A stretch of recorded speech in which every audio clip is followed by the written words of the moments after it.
Hi, so I am Julia, and yeah, let's just get right into it. It's been such a long time I did like a proper video like this, and I also have dogs. So it's a lot of swatching and mixing and that kind of stuff. So these palettes are both for me to paint with, but they are also to do swatches, come up with new colours. So I just want to have that said so that we sort of know that. So I thought we're going to start with this one. And then the first like traditional watercolors set I made was the almogue set, and that is why I put it here. It has grown quite a bit, so how about we take a look what is in it and why the colours are in it. Here we are. This is the first palette, my traditional palette with watercolor that I've made. And I recently made a new like situation and I swatched it on this paper. Now this is just cellulose paper, it doesn't show the colors very well, so that is why I thought on this video I'm going to do them on this cotton paper from Kadhi because I love Kadhi paper. So yeah, some of these colors you might recognize, some colors you may not, but yeah, let's just see what we have in here. Now some of the colors, like the first one right here, is a synthetic indigo pigment that is very, very strong. So some of the pigments in the palette are pure pigment just for reference, and some of them are finished colors, so to speak. So that is not a color I have in the shop as its own. It is part of Art of Peace. It has a bit of a blue shimmer to it then. This next one is PB60 Indentrin Blue or Delft Blue, which is one of my favorite pigments. I find it really hard to make into a nice paint, which is why it's not on its own, but it is in this one, which is one of the new colors. It is Harald. And as you can see, I have muted it down a bit and dulled it down a bit. And I love this color. I mean, I love the original Delft Blue, but this was the color I had in mind. So that one is in the shop. Next we have here is, according to my sheet, it is Helena, which is a phthalo blue. Very, very strong, and when I make this I turn blue. It's very, very nice to work with. Very little effort goes into that to paint with it. Then the next, like the last proper blue, if we can call it that, is Svea, and Svea is an ultramarine. Very nice, and I found this one is quite easy to re-wet. Other ultramarines I have had, like, you know, proper ultramarines have been a bit tricky to re-wet, but I found this one is very easy. Now, as you know, I have honey in mine, so it could be that, but that way it's really nice, granulates, very, very nice, I think. Then we have, and that is part of the almogue set, and this one is too. This is Disa, which is inspired by an old recipe for a traditional blue-grey color, so I really like that. Next one is one of my favorite colors. I mean, I can't really say that, but it is. It looks black and then it's not. So that is Hell, and Hell has like a blue base, and I don't know if you can see, but as it starts to dry and granulate black, which I think is really fun. So the base of that is a Prussian or a Paris blue, and then it is mixed with Newton, which is the next color, and that is a black iron oxide. So on its own, Newton looks like, sorry, I think I have mixed. Oh no, I'm sorry. This is Newton at all. This is Darcy. Sorry, I was like, that doesn't look right. This is Darcy, and it looks perfect to be Darcy. And Darcy has like a muddy grey color, I would say. And I don't know if you can gather by this, but I really like muddy colors. Okay, this is black iron oxide or Newton just by itself. And this one came out with Cedric, which is a yellow over here. And then I watching my little swatch sheet because I need, I'm not used to this like design yet, so I need to like make sure I say the right thing. This is a color that I don't have on its own. It's just ivory black. But yeah, just a black one.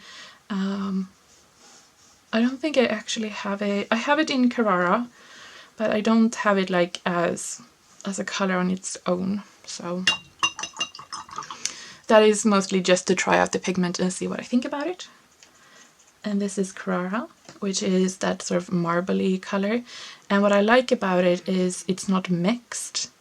It is sort of marble in the pan, so you get different, I mean, you can get like one great color, obviously, if you mix it on the palette, but if you just take it straight from the pan, you can get it sort of different effects depending on if you get more white or more black, and I really like that. Then we have just a regular white titanium, and I wanted to make it quite opaque and quite, so you could sort of, you know, think like white gouache. It's not that effective as white gouache, but it's sort of having that place. I know many who buy my colors use it for mixed media and that kind of thing, so you can go in with that white. This one, and that is the Pompeii, they call it. And this is the one I used to dull down Harald. So it's very red and very opaque. And next to that one we have Marie, which is a traditional pigment here in Sweden. Red iron oxide. Also opaque, but it is a little bit more leaning orange, whereas the Pompeii red is more leaning blue, if you know what I mean. And I'm sorry you can hear the dogs. Yep. Here's another color from the Newton and Cedric. This is Harry. And I wanted this to be as true of a red that I could possibly make. And I wanted it to be like almost a blood red. Siri? Yeah? And I'm so happy with how that one turned out. It is like as true of a red that I could possibly make. Okay, then we're going into Aster, which is a quinacridone rose or quinacridone pink. Very vibrant. I like that one. So easy to wet. Next one we have alizarin crimson, and this is just purely for reference. I don't have a color with this, with just this pigment, but it is in Ellen, and it is in Anne. Yeah, it is also in Granulating, but I have had so many issues with that color, so that is my second version of that color, but yeah, we're coming to that one. Then we have Beatrix, and this pigment is called Potter's Pink, and you know, Beatrix Potter, I thought that was funny. But yeah, this color I have to say re-wets very easily, which I'm very happy with. But yeah, it's a dusky rosy pink color with a lot of granulation. Okay, then we have two colors that look very similar on photos. We have Alma. I'm going to try to make them right next to each other so you can really see. So this is Alma. And then we have Anne from the Jane set. Oh my god, I completely skipped the green ones. I was like, that doesn't really make sense. Oh gosh. And this is Anne. So they are very similar. And I know people say like, oh, they are skin tones. And I'm like, okay. I don't see them as skin tones, but yeah. And I would never market them as skin tones. Maybe like inside flesh color, I don't know. But this one is more dark, muddy, vintage, I suppose. And this one is a lot cleaner and more luminous, I suppose. So there is a difference between them. If you want to use them as skin tones, by all means, go right ahead. But I don't see them as skin tones. And partly because I feel like, I mean, skin tone, there is too many skin tones to be like saying this is a skin tone. But also they are opaque. They are white. And if I'm going to paint a portrait or something, I don't want to make that with an opaque color to muddy up the layers that will work on top of that. But that is just me. Please use it however you want. I just want to make it clear that I don't say that this is a skin tone, okay? Yeah, okay. Then we have Granulating. This is the second version I made and I'm still not happy with it. So... yeah, I mean, I like the color, but it just, yeah. So, work in progress. It's one of those colors I think about almost daily on how I can improve it. But it's sort of like something I need to work on. And then this is violet, and it is ultramarine violet. So very nice, granulating blue-violet color. Okay, should we go straight to the browns and then take the greens maybe? And then here we have another color from the Almonge set. This is Sten. Whoops. I had like a big board covering the window so the odd sun rays don't mess up the lighting, but it's not a lot of sun right now, it's mostly wind. So this is Van Dyke Brown, is the pigment called? Siri! Siri! And it granulates beautifully. So I named it Sten, like stone. And then we have Björn, which is a burnt umber. And it's the brown I would say I use the most. I really like this one. I mean, I do like raw umber too, but there's something special with burnt umber. Hey, vad gör ni? So I have the two puppies here. Oh, puppy. Siri is not a puppy, she is one.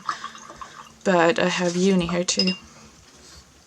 And then here we have Stig. That is a raw umber.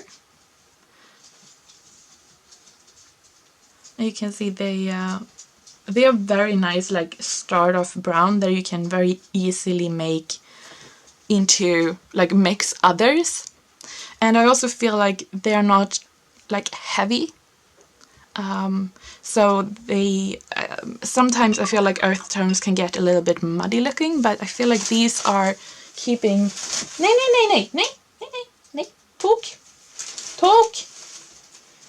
keeping their like sheen very nicely, or sheen, but like it lets the paper through very nicely. Okay. One of the most popular colors, I would say, especially among the earth tones, is Polyjuice Potion or Caput Mortem. And this one is, I really like this one. This one is more opaque because it is sort of like the Pompeii and the red iron oxide, but this one is so much fun to work with because you get that sort of, so if I'm just dropping a little bit of water, you can see how it gets a bit shifty. It granulates a lot, and you can like make a whole painting with it because it gets so strong in the mass tone, so you get a lot of values with that one. Okay, then we have one of the new ones for September, and it is Albert, which is a burnt sienna, which I really like. And that is named after my dog, Albert, who is a red poodle. He's not quite this red, but you know. Uni? Uni? Hey! yeah, it's the paper recycling. Very intriguing. And then we have here Nightly. I'm just going to put it right next to it. This one is quite similar, but a lot. It's a redder, I would say. And a little bit more transparent. But, I mean, I would say that if you were thinking about getting either or, I don't think you would need both of them on your palette. This one is definitely more red than Albert. I don't know. And then we have Tekla, which is part of the Almoge set, and this is a red ochre. It's very nice. It is more, what do you call it? It doesn't have that strong mass tone, but it's very nice, sort of. I think it would, if you like to paint like nature and animals and that kind of stuff, I think this is a really nice color to have in the palette. Then we have Cedric, which is like a punch in the face. And this is, yeah, it is strong, okay? But very, very nice. Mix beautiful with both Svea and Helena to make those really punchy greens. Really like that. Then we have another that is just for trial or for reference, I would say. So this is a yellow ochre.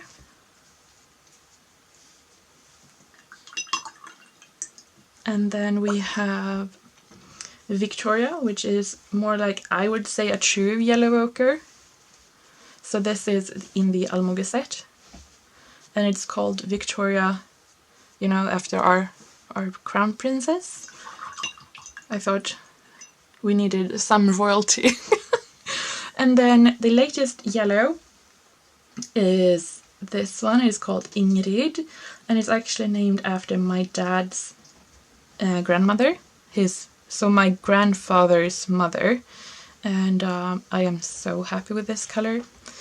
I don't really work a lot with opaque watercolors, but I have started to do more so now when I make my own, and this is like, yeah, I am beyond happy with this one.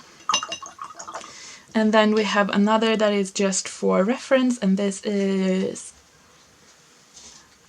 Mars Yellow. I think it's an iron oxide too, which is really nice, very easy to re-wet, though it looks kind of hideous in the palette, or in the pan, but that's okay. And then also for reference, we have a yellow neon. Why?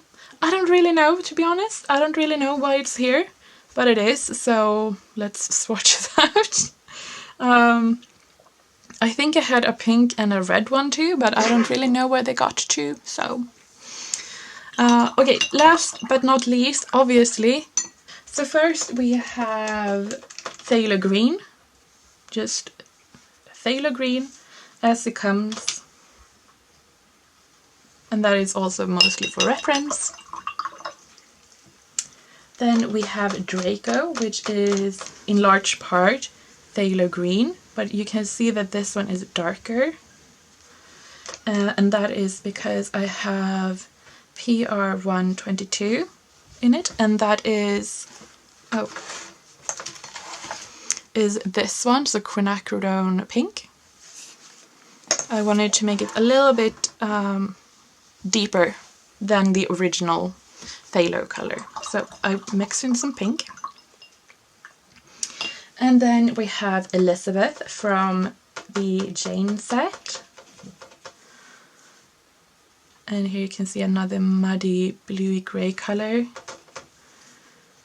and this is also one of my all-time favorites.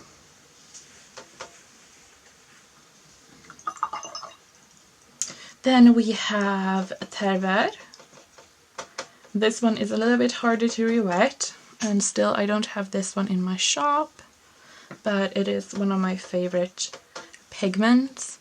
Even though it is quite, you don't get that sort of hefty mass tone with it, and it's not as strong, but it granulates so pretty, and especially if you want to paint like misty landscape and that kind of stuff, this one is just perfect. It granulates so smoothly, I would say. Yeah, it looks like mist. This one is new to my palette. Well, it's like the actual pan is new to my palette. It's Gustav. I had painted the last one out. This one too is like you need to work it a little bit to get the payoff, and it's not very strong in the mass tone, but it's more of a yellow green, and it granulates very nicely too. One of my favorite things to do with this one is because the almogue set and the colors I designed to paint, like, you know, almogue houses, that's what I made the colors for.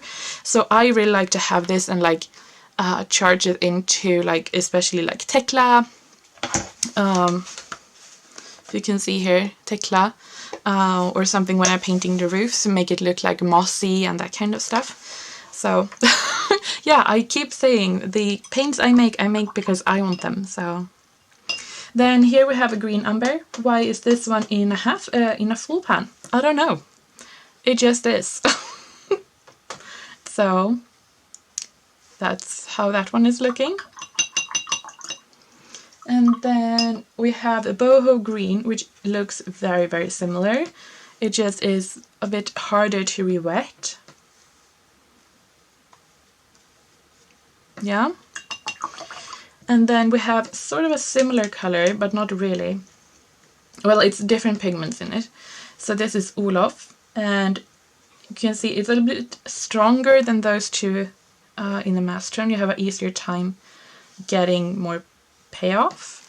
And this is sort of what I wanted to be like a palette dirt color. I know it's not very attractive to call it that, but that's what I was thinking about, and that's what I wanted, because my favorite color and the most useful color that I have used is palette dirt. So that's just the way it is. Another reference here, it is green chromium oxide. And it is traditional, you know, granulating green, very strong in color. And then the last one I have here, it is Elof, which is a very nice, minty, fresh color, I would say. Also a lot of white in that one. So yeah, that is, I would say, it on what I have in my palette with traditional pigment.